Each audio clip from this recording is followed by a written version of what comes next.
na i-confront ng lalaki, na makita niya na ito ay babae, mukhang nakapag-isip itong lalaki na to at hindi na niya further pa na pinalaki yung situation. Although, yung kung kanyang mga, yung babae ay pinakikitaan siya ng hindi maganda. So, pinili niya na mag-react ng mabuti. Imagine niyo po, kung iba ang kanyang ginawa na reaksyon, edi mas lalong lumaki at lumaki yung bagay na iyon. So tayo po, instead of fighting back, isipin natin kung paano tayo quietly na madidil yung situation. Hindi laging gante ang solusyon.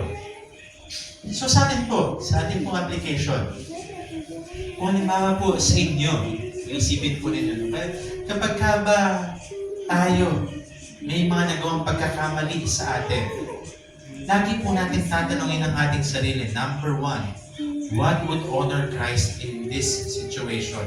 Paano ba ma-honor ang Diyos sa sitwasyon na to? At ikalawa, i-practice po natin yung restraint para yung mga response natin ay mabuti at maganda. So number one, don't retaliate, respond honorably. Tayo po ay tinawag ng Diyos hindi para gumante, kundi para sumagot ng honorable sa lahat. Ikalawa po na ating pong pinag-aaralan, pursue peace as far as possible. Pursue peace as far as possible. Sabi po sa verse 18, is if possible, as far as it depends on you, live peaceably with all. Hindi po natin makokontrol kung ano po yung magiging reaksyon ng iba. Hindi po natin kontrolado yun. Hindi po natin masasabi kung lahat magugustuhan tayo. Hindi natin kontrolado yun. Pero, sinasabi po ng verse 18, if possible, hanggat maaari, mamuhay tayo ng matahimik sa lahat. No? Paano po tayo sa ating pong community na ginagalawan? Tayo po ba ay namumuhay peacefully sa paligid po natin? Pagkadating po ba natin sa ating office, nakikita ba tayo ay namumuhay na mayroong kapayapaan sa atin? Pagdating po sa ating bahay, sa ating po mga kapitbahay, tayo ba ay mayroong magandang relasyon sa kanila at namumuhay ba tayo na mapayapa kasama nila? Gumagawa ba tayo ng paraan para magkaroon ng peaceful na pamumuhay sa ating environment na ginagawa? Atin pong tanungin ang ating pong sarili. Kamusta ba ang aking relationship sa aking mga co-workers? Kamusta ba ang aking relationship sa aking mga neighbors? Higit sa lahat, kamusta ang aking relation sa aking family? Sa aking family. Ginawa ba natin yung ating part para tayo ay mamuhay ng may kapayapaan sa environment na ginagawa natin? Sabi po sa verse 18, possible, as far as it depends on you, live peaceably with all. So ano po yung pangalawang point natin? Pursue peace as far as possible. So una, hindi tayo gagante. Ikalawa, gusto natin ng kapayapaan. Ikatlo, leave revenge to God. Sabi po sa verse 19, never avenge yourselves, but leave it to the wrath of God. So hindi pala tayo dapat maging avengers. Never avenge yourself. Hayaan na po natin na ang Diyos ang maghusga. Ipaubayan na natin sa Diyos yung vengeance. Sa iba pong translation, vengeance is mine, says the Lord. Hayaan na natin siya mag-judge. Dahil siya, nakikita niya ang lahat ng bagay at alam niya kung ano yung totoo na mabuti at kung ano yung totoo na just. Hindi na tayo gagante, ipapaubaya natin ito sa Diyos. Ipagkakatiwala natin ito sa Diyos. Kasama po sa pagpapatawad natin yung phrase na sa Diyos ko na. Pinapasa Diyos ko na ang mga bagay na ito. Naalala niyo po yung story sa may Genesis chapter 50, verse 20, na kung saan si Joseph, di ba, ginawan siya ng pagkakamali. Ano ginawa ng pagkakamali kay Joseph? Binenta siya ng kanyang kapatid. Una, itinapon muna siya sa balon. Binenta siya ng kanyang mga kapatid. Iniwan siya doon. Halos dead for dead siya doon. No? Tapos later on, pagdating sa may Genesis, mga nasa 40s, ano, bumabalik niya ang kanyang mga kapatid. No? Ang tawag doon, yung nagpipay ng respect sa kanya kasi hindi namumukha na siya pala si Joseph. Kung halimbawa kayo si Joseph nun, tinapon-tapon niyo ako ha. Tapos ngayon, hihingi ka ng bigas. No? Bahala ka sa buhay mo. No? Pero hindi ganun ang ginawa ni Joseph. So, siya ay nagpatawad at hinayaan niya sa Diyos yung paghihiganti. Ano po ang application nito para po sa atin? I-release na po natin yung mga bitterness sa puso natin. Yung mga hatred na hinaharbor natin sa sarili natin. Listen na natin yun. Ipagkatiwala na natin sa Diyos. Ipagkatiwala na natin sa Diyos. Pag-pray po natin yung mga tao na nakasakit sa atin. Pag-pray po natin. We must live revenge to God. Ikaapat. Do good even to your enemies. Do good even to your enemies. Sabi po sa may verse 20, if your enemy is hungry, feed him. No? Hindi po sinabi ng Bible na kapag nagugutom yung kaaway mo, bebote nga. No? Hindi ganun ang sinabi ng Bible, kundi pakainin mo. No? Madali mong maging mabait sa mga taong mahal natin. Madali mong maging mabait sa taong mabait. Madaling maging mabait kay Kuya Steve. Kasi mabait siya eh. Madaling pakisamahan yung taong mapakisama. Mahirap gawan ng mabuti yung taong masama. Pangit. Mahirap gawan ng mabuti yung taong kinatako sa kalsada. Mahirap gawan ng mabuti yung nagpapatay ng aso sa gate namin. Mahirap gawan ng mabuti yun. Pero sabi ng Diyos, if your enemy is hungry, feed him. Yung kindness natin sa ating enemies, yun yung magpapalambot ng puso nila. Palambot ng puso nila. Naalala niyo po yung si Jesus Christ sa Last Supper. Di ba? Nandun lahat ng kanyang mga disciple. Tapos, anong sinabi niya? Yung kasabay ko na sasaw-saw. Yun ang mag-traidor sa akin. Sa mga iba, kung kanino ko man ibibigay itong tinapay na ito, siya yung mag-traidor sa akin. Yung palang, pagka pala ginawa yun ng isang rabbi sa kanyang isang student, isang teacher sa kanyang student, pagpapakita pala yun ng love. Culture pala nila yun. So, ang ginawa ni Jesus Christ, binigay niya kay Judas yun. O di ba ano ba yung ginawa niya? Bago magsimula sila kumain, ano ginawa ni Jesus Christ? Hinugasan niya yung paa ng kanyang mga disciples. Na-imagine niyo ba yun? Yung ginawa ni Jesus Christ yun. Ito si Peter, hugasan ko yung paa nito. O ito isa, hugasan ko yung paa nito. Ito, Judas to, di ko hugasan yung paa nito. No? Hindi ganun ginawa ni Jesus Christ. Hinugasan pa rin niya yung paa ni Judas. Kahit alam niya na tatraido rin siya doon.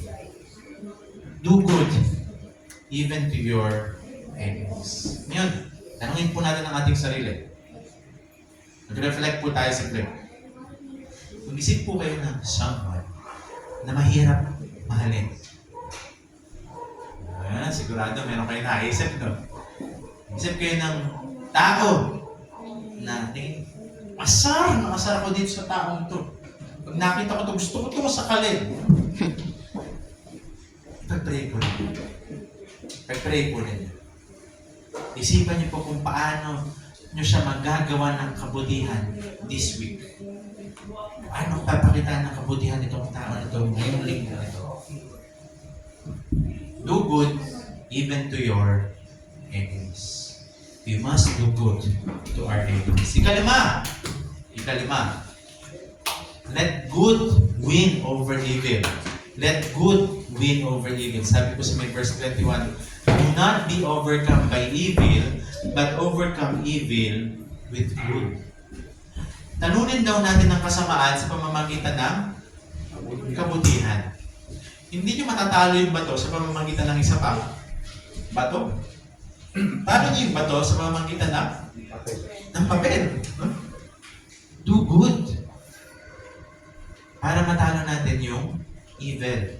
Huwag tayong mag-stoop down sa enemy's level. Mag-rise tayo dun sa may situation. Pagka merong mga kaguluhan, alalahanin natin na yes, maaaring yung tao ay napakasama talaga, pero behind nun, hindi talaga tayo nakikipaglaban between flesh and blood, kundi merong evil na kumikilos sa kaguluhan na ito. Hindi lang tayo nakikipagdigmaan sa physical realm, nakikipagdigmaan tayo sa spiritual realm na to. At paano natin matatalo itong spiritual evil na to? Kailangan natin gumawa kailangan dalhin natin yung laban sa Diyos. Gawa natin ng kabutihan. Ipag-pray natin. Hindi mo sasabayan yung kasamaan ng isa pang kasamaan. Huwag tayong bumaba sa level na iyon. Pagka tayo nakakaharap sa mga online criticism o mga iba't ibang mga bagay na dumating sa buhay natin, manalo tayo through love and respect. Combat hate with love. Insults with blessing. Curses with prayer. Combat hate with love. Insults with blessing. And curses with prayer. We must let good win over evil. So ano po yung lima na natutunan natin? Number 1, don't retaliate. Respond honorably. Number 2, pursue peace as far as possible. Number 3, leave revenge to God. Number 4, do good even to your enemies. Number 5, let good win over evil. Bilang Christians, hindi po tayo tinawag para gumante sa kasamaan ng another na kasamaan. Pero tinawag po tayo para lumakad katulad ng pagmamahal na meron si Jesus Christ para po sa atin.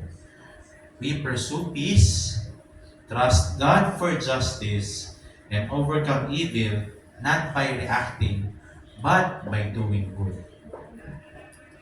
Ito po, kaya po sinabi ko po sa inyo nung simula na malaking bagay po sa akin. Ito po ating pinag-aaralan. At hindi po coincidence na ito yung aking napili na verse.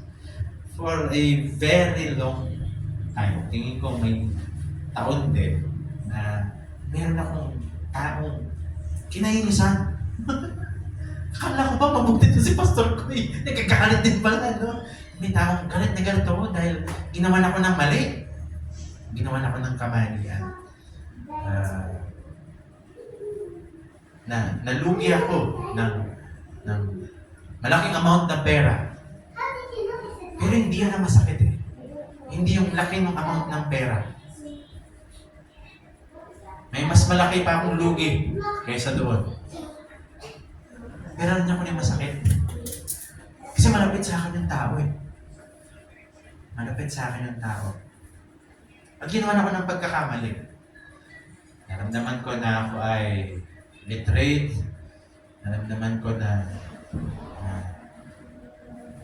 pinagpalit yung aming pinagsamahan. For something na hindi ko ma-imagine. So, galit na galit ako, inis na inis ako.